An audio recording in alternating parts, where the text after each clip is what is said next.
नमः संस्कृताय सरल संस्कृत संगम यूट्यूब चैनल पर आप सभी का स्वागत है। मैं मलय द्विवेदी। और जैसे कि कल हम लोग शिवराज विजय के ग्रंथ परिचय पर हम लोग बात किए थे, उसी तरह आज हम कादम्बरी सुकनासोपदेश ग्रंथ परिचय पर बात करने के लिए आए हैं। और जो है मैं बता भी चुका हूं कि परिचय, संक्षिप्त परिचय अति आवश्यक है, क्योंकि परीक्षा में संक्षिप्त परिचय से क्वेश्चन पूछ लेता है और कोई इसको हल्के मतलब कि इसको नहीं पढ़ के जाते हैं तो फिर परीक्षा में उन्हें असुविधा का सामना करना पड़ता है। इसलिए हम पहले लेखक के संक्षिप्त परिचय में बात किए, उसके बाद ग्रंथ परिचय बात करें। अब कल से जो है हम ग्रंथों पर विशेष रूप से चर्चा करते हुए चलेंगे। तो मित्रों आइए समय को देखते हुए कादम्बरी सुकनासोपदेश पे चर्चा करते हैं। जैसा कि कादम्बरी सुकनासोपदेश के लेखक हैं बाणभट्ट जी, और कादम्बरी की काव्य विधा है कथा। कादम्बरी को कथामुखम कहा जाता है, ठीक। और कादम्बरी दो खंडों में विभाजित है, पूर्वार्ध उत्तरार्ध, ठीक। तो आइए हम लोग कादम्बरी सुकनासोपदेश पे बात करते हैं। जैसा कि आप लोगों को बताया कि कादम्बरी के लेखक बाणभट्ट जी हैं। कादम्बरी के लेखक बाणभट्ट जी हैं। जैसे कि बाणभट्ट जी के जीव संक्षिप्त परिचय में हम लोग बात कर चुके हैं, उसी तरह आज हम लोग कादम्बरी सुकनासोपदेश के संक्षिप्त परिचय में बात करने के लिए उपस्थित हुए हैं।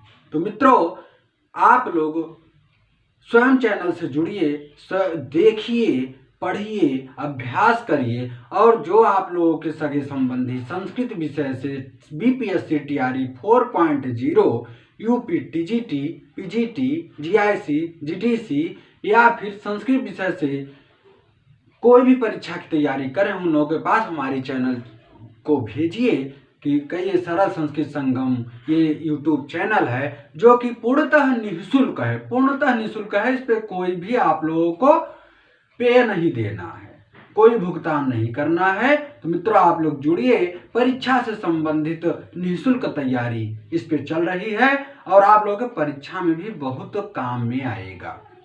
ऐसा प्रश्न लेकर आ रहा हूं, ऐसा मैं बताने का प्रयास पूर्णतः कर रहा हूं कि आप लोगों के परीक्षा में जितना भी प्रश्न इससे संबंधित आए आप लोगों का गलत ना हो। तो आप लोग पढ़िए और दूसरे के पास भी भेजने का कष्ट करें, ठीक। यही हम आप लोगों के स्नेह और प्यार के आकांक्षी हैं, ठीक। और ये चैनल इसीलिए पूर्णतः निःशुल्क है। तो आइए मित्रों कादम्बरी सुकनासोपदेश में चलते हैं। कादम्बरी सुकनासोपदेश के लेखक बाणभट्ट जी हैं और कादम्बरी की काव्य विधा जो है मित्रों वो आपकी कथा है। कथा है, दो खंड में विभाजित है, पूर्वार्ध और उत्तरार्ध। कहते हैं पूर्वार्ध और उत्तरार्ध, ठीक। मान लीजिए परीक्षा में पूछ लिया कि ये बताइए कि कादम्बरी सुकनासोपदेश या कादम्बरी कितने खंडों में विभाजित है। तो मित्रों दो खंडों में, कोई एक खंड कह देगा, कोई 3, कोई 4, ना, गलत है, दो खंडों में, पूर्वार्ध और उत्तरार्ध, ठीक। उसी तरह अब पूछेंगे भैया कादम्बरी के नायक कौन है, नायिका कौन है, सहनायक कौन है, सहनायिका कौन है, उपजीव्य क्या है, प्रधान रस क्या है, कौन सा अलंकार है। तो मित्रों नायक इसके चंद्रापीड़ हैं,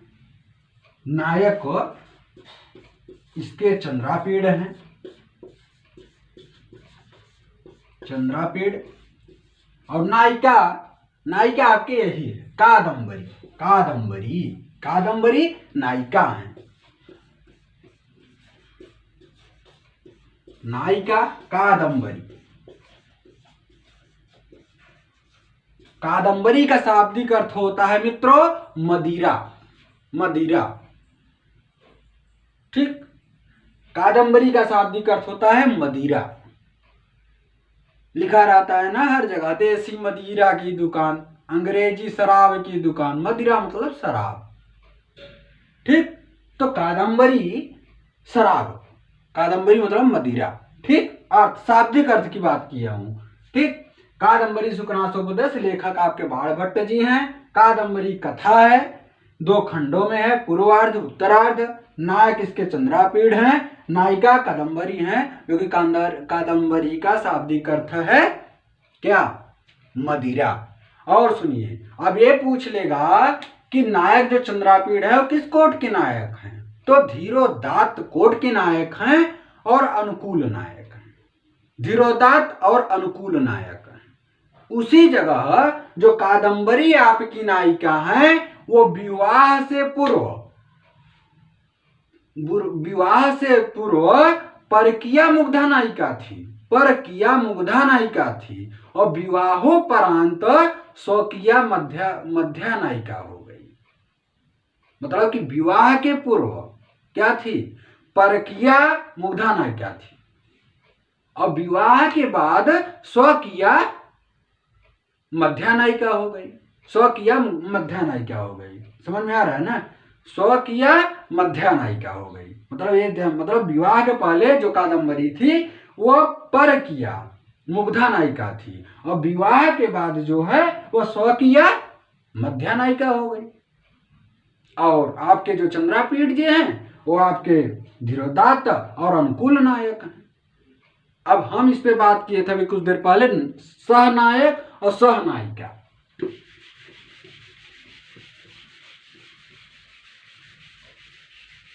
देखिए, आपके जो सहनायक हैं वो वैशंपायन हैं।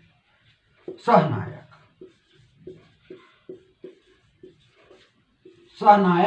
वैशंपायन। देखिए, अब हम एक बात और बता रहे हैं कि जैसे चंद्रापीठ की बात है तो उनके 3 जन्मों की कथा कही गई है, वैसे वैशंपायन जो है इनकी भी 3 कथा का वर्णन किया गया, 3 जन्मों का वर्णन किया गया है। और जैसे चंद्रापीठ के 3 जन्मों का वर्णन किया गया है वैसे वैशंपायन के 3 जन्मों का वर्णन किया गया है। ठीक, तो सहनायक आपके वैशंपायन जी हैं और सहनायिका महाश्वेता। सहनायिका महाश्वेता, सहनायिका महाश्वेता। ठीक, तो ये आपका हो गया सहनायक सहनायिका। नायक चंद्रापीठ, नायिका कादंबरी, सहनायक वैशंपायन और सहनायिका महाश्वेता। हाँ, महाश्वेता। फिर आते हैं उपजीव्य। तो गुणाढ़ की बृहत कथा उपजीव्य है। उपजीव्य गुणाढ़ की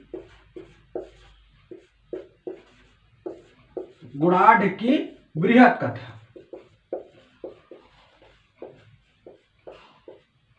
गुणाढ़ की बृहत कथा। ठीक, और फिर कहते हैं, हाँ देखिए, गुणाढ़ की बृहत कथा। ठीक, फिर कहते हैं प्रधान रस कौन सा है, तो प्रधान रस इनका है श्रृंगार रस। प्रधान रस जो है मित्रों वो आपका श्रृंगार रस है।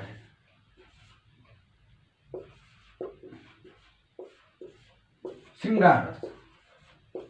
ठीक, नायक चंद्रापीठ, नायिका कादंबरी, सहनायक वैशंपायन, सहनायिका महाश्वेता, उपजीव्य गुणाढ़ की बृहत कथा। गुणाढ़ की बृहत कथा। ठीक, प्रधान रस श्रृंगार रस।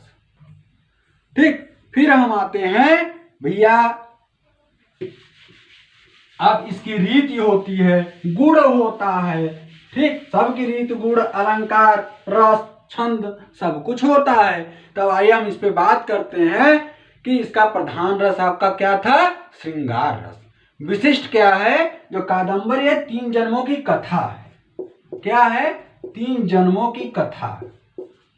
अभी हम कुछ देर पहले नायक पर बात किए थे कि चंद्रापीठ की 3 जन्मों की कथा है और किसका है? वैशंपायन, मतलब पुंडरी के 3 जन्मों की कथा है। ठीक, 3 जन्मों की कथा। वैशिष्ट क्या है मित्रों? 3 जन्मों की कथा। कादंबरी क्या है? 3 जन्मों की कथा के बारे में इसमें वर्णन किया गया है। पूछ लेगा परीक्षा में, कादंबरी में कितने जन्मों का वर्णन किया गया है? तो मित्रों 3 जन्मों का वर्णन किया गया है, 3 जन्मों का। ठीक, फिर उसी तरह कहते हैं कि इसमें गुण कौन सा है? तो मित्रों गुण जो है आपका माधुर्य गुण है। माधुर्य गुण है। अब आपका जो रीति है वो पांचाली है, रीति पांचाली है, पांचाली रीति है। ठीक, गुण आपका माधुर्य है, रीति पांचाली है। और उसी तरह जब अलंकार की बात करेंगे तो मित्रों इसमें विरोधाभास भी है। श्लेष अलंकार मतलब कि सॉरी, इसमें जो अलंकार की बात करेंगे तो इसमें विरोधाभास भी है, श्लेष अलंकार भी है, परिसंख्या अलंकार भी है, अनुप्रास अलंकार भी है, उपमा अलंकार भी है, उत्प्रेक्षा अलंकार भी है, और आपका रूपक अलंकार भी मिलता है। लेकिन 5 अलंकार विशेष रूप से माना गया है। इसमें विरोधाभास है, विरोधाभास अलंकार है, श्लेष अलंकार है, और परिसंख्या अलंकार है, अनुप्रास अलंकार है, और आपका उपमा अलंकार है। लेकिन रूपक और उत्प्रेक्षा भी मिलता है। ठीक, तो उसी पे और फिर उसके बाद आते हैं कि जो कादंबरी का मंगलाचरण है, तो मित्रों कादंबरी का जो मंगलाचरण है वो आपका नमस्कारात्मक मंगलाचरण है। नमस्कारात्मक मंगलाचरण। मंगलाचरण 3 प्रकार के होते हैं, हम हर रोज बताते चला आया हूं। जब मंगलाचरण की बात आती है तो मैं तीनों मंगलाचरण का नाम लेता हूं। पहला नमस्कारात्मक है, दूसरा आशीर्वादात्मक, तीसरा आपका वस्तु निर्देशात्मक। तो जो कादंबरी मंगलाचरण है मित्रों वो आपका नमस्कारात्मक मंगलाचरण है। और मंगलाचरण में जो छंद है वो आपका वंशस्थ छंद है। छंद जो है वंशस्थ है। वंशस्थ का जो लक्षण है जतौत वंशस्थ मुदीरितम जरब, ये आपके वंशस्थ छंद का लक्षण है। ठीक, उदाहरण वंशस्थ छंद का है किरातार्जुनीयम के प्रथम सर के प्रथम श्लोक। श्रिय करोनामधिपस्य पालनीं प्रजासु वृत्तिं तवेदितुं सवर्णलिंगे विदितः समाययौ युधिष्ठिरं दयितवने वनेचरः। ये आपके वंशस्थ छंद का उदाहरण है। ठीक, मैं लक्षण पर भी बात किया और आप उसके उदाहरण पर भी बात किया। तो मित्रों जो कादंबरी शुकनासोपदेश के मंगलाचरण है तो मंगलाचरण आपका नमस्कारात्मक है, और जो मंगलाचरण में छंद है वो आप लोगों का वंशस्थ छंद है। ठीक, उसी क्रम में जो कादंबरी के प्रमुख वर्णन किया गया, कादंबरी कथा में किसका किसका वर्णन किया गया है, तो जो आपके है पहला जो आता है आपका शूद्रक वर्णन है। मैं बता दे रहा हूं क्योंकि थोड़ा बड़ा है, समय ज्यादा लगेगा। तो जो उसका वर्णन है, हाँ सुनते रहिए, नोट कर लो। फिर जो कादंबरी के जो वर्णन है मित्रों, शूद्रक वर्णन, सुख वर्णन। देखिए पहला आपका शूद्रक वर्णन, दूसरा आपका सुख वर्णन, तीसरा चांडाल कन्या वर्णन। अभी हम चांडाल कन्या पर भी बात करेंगे। तीसरा चांडाल कन्या वर्णन है, चौथा विंध्याटवी वर्णन है, पांचवा आपका पंपा सरोवर वर्णन है, छठा जो है सबर सैन्य वर्णन है। ठीक, फिर उसी जगह सतवां जो है सालमली वृक्ष वर्णन है। सालमली एक वृक्ष है, उसका वर्णन किया गया है। 8वां जो है आपका सालमली वृक्ष वर्णन हो गया। उसके बाद 8वां जो है सबर मृगया वर्णन, सबर मृगया वर्णन। फिर आपका है जाबाल्या वर्णन। 9वां जो है जाबाल्याश्रम वर्णन, जाबाल्याश्रम वर्णन। ये पूछता है परीक्षा में, जाबाल्याश्रम वर्णन। फिर आपका जो 10वां आता है वो आपका हारित वर्णन है, हारित वर्णन। फिर जो 10वां है वो जाबाल वर्णन है, मतलब कि जो 9वां था आपका, जो 8वां था जाबाल्याश्रम था, और जो आपका ये 11वां है, 11वां जो है वो आपका जाबाल वर्णन है। जाबाल्याश्रम अलग है, जाबाल वर्णन अलग है। जाबाल्याश्रम आपका 9वां है और जाबाल वर्णन आपका 11वां वर्णन है। फिर 12वां आता है उज्जैनी वर्णन। फिर 13वां आपका जो आता है तारापीड़ वर्णन आता है। उज्जैनी वर्णन के बाद आपका तारापीड़ वर्णन आता है। फिर 14 जो आता है विलासवती वर्णन आता है। 15 जो आता है वो इंद्रायुध वर्णन है। इंद्रायुध वर्णन, इंद्र के युद्ध का वर्णन किया गया है, वो 15वां है। फिर 16वां जो है अच्छोदस सरोवर वर्णन, अच्छोद सरोवर वर्णन। ठीक। फिर 17वां है आपका पत्र लेखा वर्णन, पत्र लेखा वर्णन। फिर आता है जो कि 18वां है महाश्वेता वर्णन। महाश्वेता, सहनायिका की बात की है, महाश्वेता। ठीक। तो महाश्वेता जो है आपका 18वां है। फिर आपका आता है कादंबरी वर्णन। कादंबरी वर्णन में ही हम लोग पढ़ेंगे शुकनासोपदेश को। तो कादंबरी मतलब कादंबरी का अर्थ हुआ मदिरा, और कादंबरी वर्णन इत्यादि, ये क्या थे आपके कादंबरी के प्रमुख वर्णन थे। किसका किसका वर्णन किया गया है। उसके बाद हम आते हैं कादंबरी के उत्तरार्ध भाग की रचना बाण के पुत्र भूषण भट्ट मतलब पुलीन भट्ट ने किया है। बाण भट्ट जी ने नहीं किए थे। जो कादंबरी के उत्तरा पूर्वार्ध तो बाण भट्ट जी किए थे, लेकिन बाण भट्ट जी प्रभु को प्यारे हो गए थे, इसलिए कादंबरी के उत्तरार्ध भाग की रचना बाण भट्ट के पुत्र भूषण भट्ट अथवा पुलीन भट्ट, भूषण भट्ट अर्थात पुलीन भट्ट ने की है उत्तरार्ध की। फिर उसी पे कहते हैं कादंबरी की कथा एक जन्म से संबंध न होकर, अभी बताया ना 3 जन्मों की कथा वर्णन है, 3 जन्मों की कथा, तो उसी पे कहते हैं कि कादंबरी की कथा एक जन्मों से संबद्ध न होकर चंद्रापीड़ और पुंडरी के 3 जन्मों से संबंध रखती है। चंद्रापीड़ और पुंडरी के 3 जन्मों से संबंध रखती है। जो नायक और सहनायक हैं उनके 3 जन्मों से संबंध रखती है। नायक कौन है? चंद्रापीड़। सहनायक कौन है? पुंडरीक। ठीक। उसी पे कहते हैं चंद्रापीड़ के 3 जन्म कौन कौन से हैं, नोट कर लीजिएगा।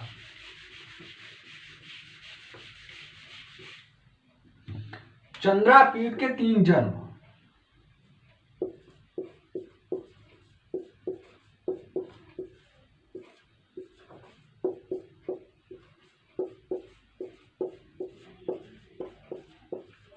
चंद्रापीड़ के 3 जन्म जो है मित्रों, क्या क्या है आपका?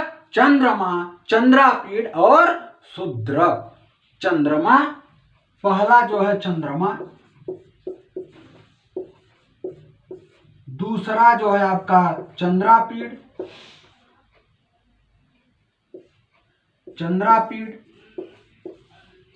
और तीसरा जो आता है आपका शूद्रक।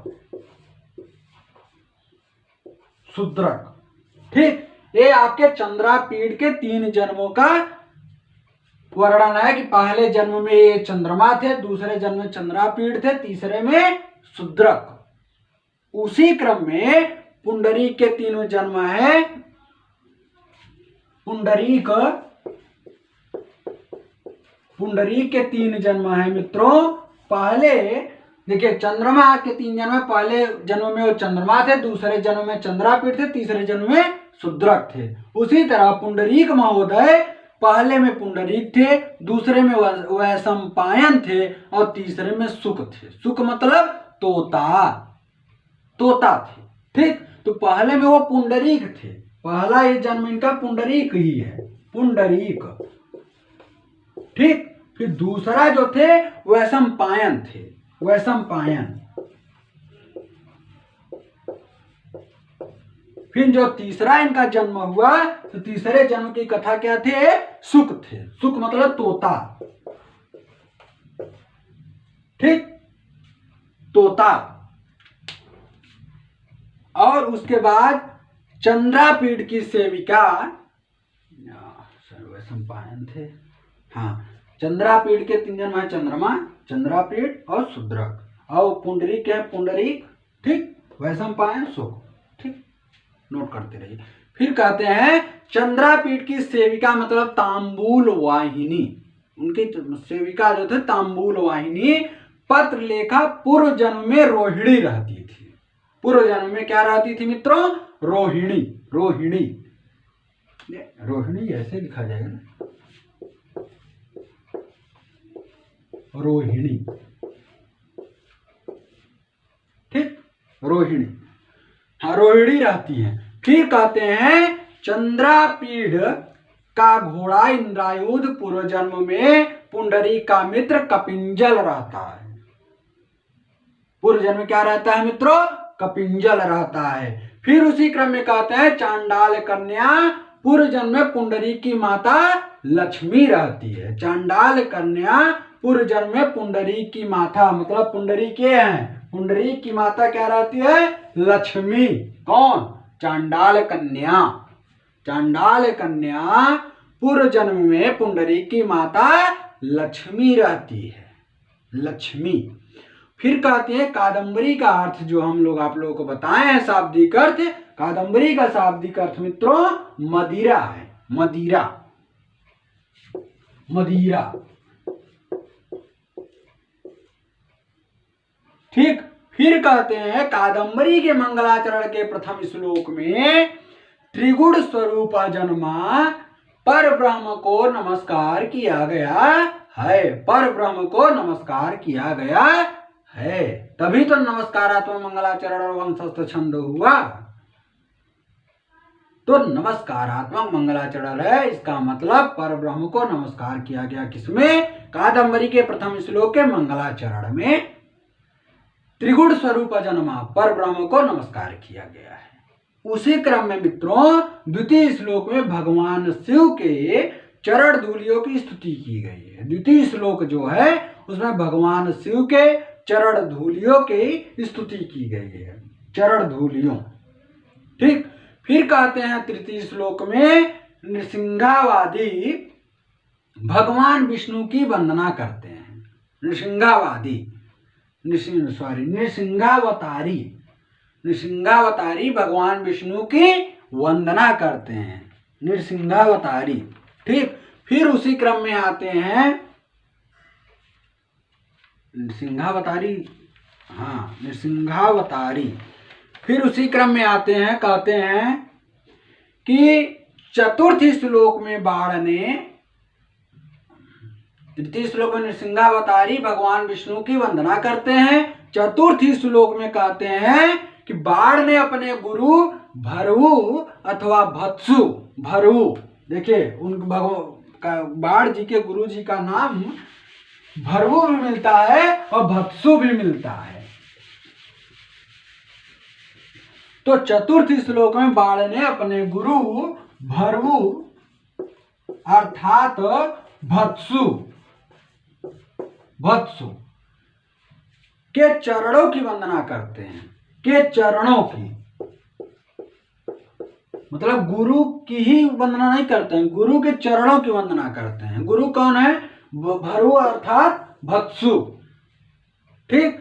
ये पूछता है परीक्षा में कि बाणभट्ट जी के गुरु का क्या नाम था, तो गुरु जी के नाम था भैया भरु अर्थात भत्सु, दोनों नाम मिलते हैं। भरु अगर आएगा तब पर भी सही है, भत्सु अगर आएगा तब पर भी सही है, ठीक। ये बाणभट्ट जी के गुरु जी का नाम था। तो वही चीज चतुर्थ श्लोक में कादंबरी के शुक्रांशोपद कादंबरी के चतुर्थ श्लोक में कहते हैं कि बाणभट्ट ने अपने गुरु मतलब भरवु अर्थात भत्सु के चरणों की वंदना करते हैं, ठीक। फिर 5 और 5, 6 और 7 श्लोक में सज्जन दुर्जन स्तुति निंदा करते हैं। सज्जन दुर्जन स्तुति निंदा करते हैं किसमें? 5, 6, 7 श्लोक में। उसी जगह बाढ़ ने 8 और 9 श्लोकों में कादंबरी कथा की प्रशंसा की। 8 और 9 श्लोक में कादंबरी कथा की प्रशंसा की है, ठीक। उसी क्रम में बाढ़ ने 10 श्लोकों में वंश वर्णन किए हैं। कौन कौन से, कौन किसका किसका वंश है 10 श्लोकों में, मतलब कि 10 से लेके 19 9 श्लोक, 9 से लेके 19 श्लोक तक, 10 से लेकर 19 श्लोक तक वंश वर्णन किए हैं। किसने? बाणभट्ट ने। 10 से 19 श्लोकों तक वंश वर्णन किए हैं, ठीक। उसी क्रम में बाण ने 20 श्लोक में कादंबरी के अद्वितीय कथा कहा है। जो 20वां श्लोक है उसमें कादंबरी ने, उसमें बाणभट्ट जी ने कादंबरी को अद्वितीय कथा कहा है। अद्वितीय कथा क्या कहा है? अद्वितीय कथा कहा है। किसको? कादंबरी को। उसी क्रम में वह संपायन नामक सुख, जो सुख बताए वह संपायन की मतलब तीसरा उनका क्या था? पहला पुंडरीक थे, पहला जन्म उनका पुंडरीक हुआ था, दूसरे क्या थे? वह संपायन थे, तीसरे में सुख। तो वह संपायन अर्थात सुख नामक, मतलब कि वह संपायन नामक सुख राजा की प्रशंसा में आर्या छंद, एक आर्या छंद में दाहिना पैर उठाकर, न कि बायां पैर उठाकर, दाहिना पैर उठाकर पढ़ता है। क्या? आर्या छंद में पढ़ता है कि स्तन युगम श्रूष्णातम, स्तन युगम श्रूष्णातम समीप तरवर्ती हृदय शोकाग्ने चरत विमुक्ताहारम, क्या? चरत विमुक्ताहारम व्रतामेव भवते रिपुस्त्रीणाम, व्रतमेव भवतो रिपुस्त्रीणाम। फिर कहते हैं सुखनाशोपदेश पे जब चर्चा आती है, अब अभी तो कादंबरी में चर्चा हो रही थी, अब उसी क्रम में हम लोग सुखनाशोपदेश की चर्चा करेंगे। हाँ, दाहिना पैर उठाकर कौन पढ़ता है? पुंडरीक। पुंडरीक नामक सुख राजा की प्रशंसा में एक आर्या छंद में दाहिना पैर उठाकर पढ़ता है, न कि बायां, ठीक। परीक्षा में परेशान करने के लिए दे सकता है, तो दाहिना पैर उठाकर ही वो आर्या छंद का वाचन करता है। इसीलिए अब आते हैं हम आप लोगों के सुखनाशोपदेश के बारे में चर्चा करेंगे। तो मित्रों, चंद्रापीठ के राज्याभिषेक के अवसर पर तारापीठ का मंत्री जो कि सुखनाश रहता है, चंद्रापीठ को उपदेश देता है। चंद्रापीठ राजा बनते हैं तो उनको उपदेश देता है। कौन उपदेश देता है? सुखनाश। किसको उपदेश देते हैं? चंद्रापीठ, जो कि कादंबरी के नायक हैं, ठीक। फिर उसी क्रम में सुखनाश चंद्रापीठ के लिए तात शब्द संबोधन करते हैं। तात शब्द संबोधन करते हैं। उसी क्रम में अब जो सुखनाशोपदेश में पूरा वर्णन किया गया है, किसके लिए किया गया है? लक्ष्मी के लिए, रुपया के लिए, कि लोग पैसा आते ही कैसे कैसे बदल जाते हैं, क्या क्या दुराचार अपना लेते हैं, क्या क्या भूल जाते हैं, भाई, परिवार, संबंध, घमंड, मांस, मदिरा इत्यादि, मतलब कि जितने दुर्गुण हो, बहुत लोग अवगुण अपनाते हैं, बहुत लोग, अधिक से अधिक लोग दुर्गुण को अपना बना लेते हैं। किस पे? जब लक्ष्मी का मद होता है। तो उसीलिए पूरा इस पे उपदेश सुखनाश जी चंद्रापीठ को देते हैं, ठीक। तो इसी में पूरा लक्ष्मी वर्णन किया गया। तो हम आइए सुखनाशोपदेश में लक्ष्मी में वर्णित लक्ष्मी के गुण और अवगुण पे चर्चा कर रहे हैं, जो कि इसमें कुल लक्ष्मी के गुण अवगुण की चर्चा 22 प्रकार से की गई है। 22 प्रकार से मित्रों ये है आपका, जो कि पहला रागम है, रागम। दूसरा क्या है? एकांत वक्रताम। तीसरा चंचलताम। भाई लक्ष्मी चंचल तो होती ही है, आती हैं, अब आपके पास ठहरिया नहीं, फिर तब से चली जाती हैं। कहीं कोई काम आ जाता है, भैया पैसा आए चला गया, तो चंचल तो होती ही है। तो रागम एकांत वक्रताम चलचलताम मोहन शक्ति मदम मदम। फिर नैष्ठुर्यम न परिचयम रक्षति, ये 7वां है। न परिचयम रक्षति, उनका कोई परिचय नहीं है। न परिचयम रक्षति नाभिजन्मिच्छते न रूपम आलोकयते। न रूपम आलोकयते। फिर न कुलक्रमनुवर्तते। न कुलक्रमनुवर्तते। फिर कहते हैं न शीलम पश्यति। फिर कहते हैं न वैदग्ध्यम गणयति। न वैदग्ध्यम गणयति। फिर कहते हैं न द्रुतम आकर्णयति। लिखो न दूतम आकर्णयति। फिर कहते हैं न धर्म अनुरुध्यते। न धर्म अनुरुध्यते। फिर कहते हैं न त्याग माद्रियते। न त्याग माद्रियते। फिर 16वां कहते हैं न विशेषज्ञताम विचारयति। न विशेषज्ञताम विचारयति। न विशेषज्ञताम विचारयति। ठीक। फिर कहते हैं 17वां नाचारम पालयति। नाचारम पालयति। फिर कहते हैं न सत्यम नुष्ठीयते।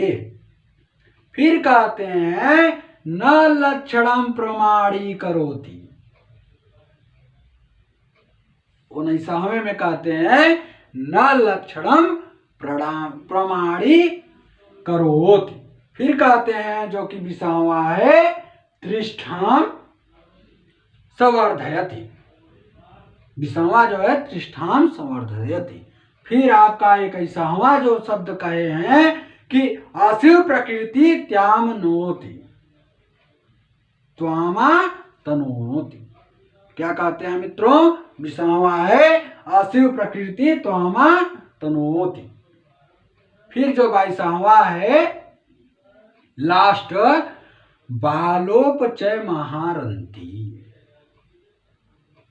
ये आपके लक्ष्मी सुकनासोपदेश में वर्णित लक्ष्मी जी के गुण और अवगुण की चर्चा की गई है। अब उसी में कहते हैं कि सुकनासोपदेश कैसे बना, सुकनासोपदेश का कैसे व्याख्या किया गया है। तो मित्रों आइए हम सुकनासोपदेश की व्याख्या करते हैं। सुकनासोपदेश शब्द कैसे बना? तो मित्रों पहले हम आते हैं सुकनासह पर। सुकनासह, सुकनास तो नाम ही है, तो सुकनासह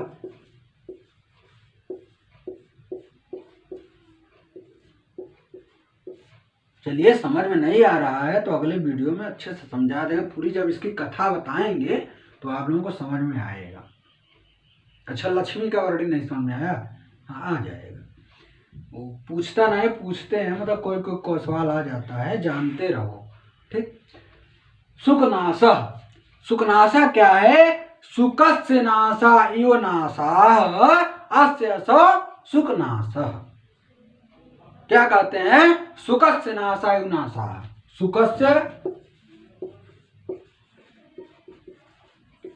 सुकस्य नासा इव नासा। सुकस्य नासा इव नासा अस्य स सुकनासः। अस्य स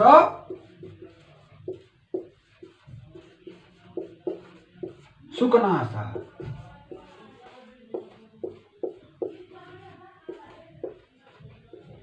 ठीक। फिर कहते हैं सुकनासोपदेशः। सुकनासोपदेशः, ये सुकनास बन गया आपका सुकनासः। ठीक।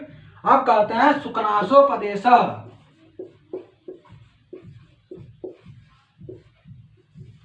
सुकनासोपदेशः, तो इसका सबसे सिंपल आसान है सुकनासस्य उपदेशः। सुकनासस्य उपदेशः।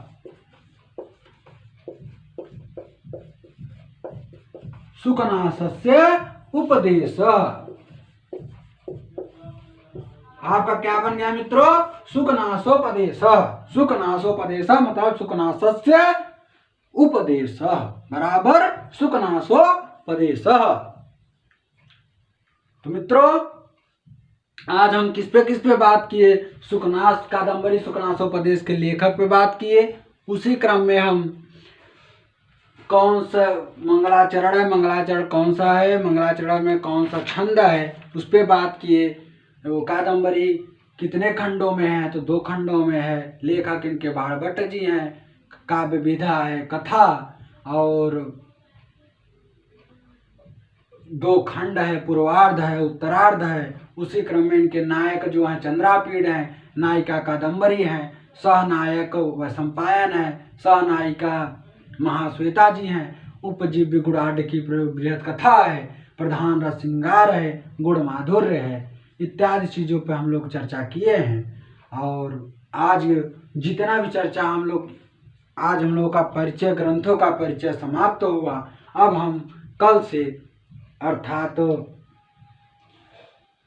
कल दिनांक 18 तारीख से हम लोग अभिज्ञान शाकुंतलम पहला ग्रंथ जो लेकर आएंगे मित्रों, वो अभिज्ञान शाकुंतलम उपमा सम्राट महाकवि कालिदास जी लिखित अभिज्ञान शाकुंतलम, जो कि UPTGT BPSC TRE 4 में चतुर्थ अंक लगा हुआ है। उसी क्रम में हम पहले अभिज्ञान शाकुंतलम को लेकर आएंगे। अभिज्ञान शाकुंतलम के श्लोक को पढ़ेंगे, उसके बाद उसके अन्वय, फिर हिंदी अनुवाद, फिर उस पर व्याकरण टिप्पणी के बाद उस पर क्या संभावित प्रश्न बन सकते हैं। 2-3 लेकर ही चलेंगे, लेकिन मित्रों विस्तार से लेकर चलेंगे। आप लोग ये सब कक्षाएं सूक्ष्म में भी देख सकते हैं, लेकिन उसको आप लोग पूरा अच्छे से देखिएगा, क्योंकि प्रश्न जब भी बनते हैं तो श्लोक से ही बनते हैं। तो उस पर हम लोग विस्तार से करेंगे। मित्रों जो आप लोग के सगे संबंधी हो उनके पास हमारा चैनल जरूर भेजिए, उनसे जुड़ने के लिए कहिए। यही आप लोग के स्नेह और प्यार के हम आकांक्षी हैं। आज के लिए इतना ही। नमः संस्कृताय। नमस्कार साथियों।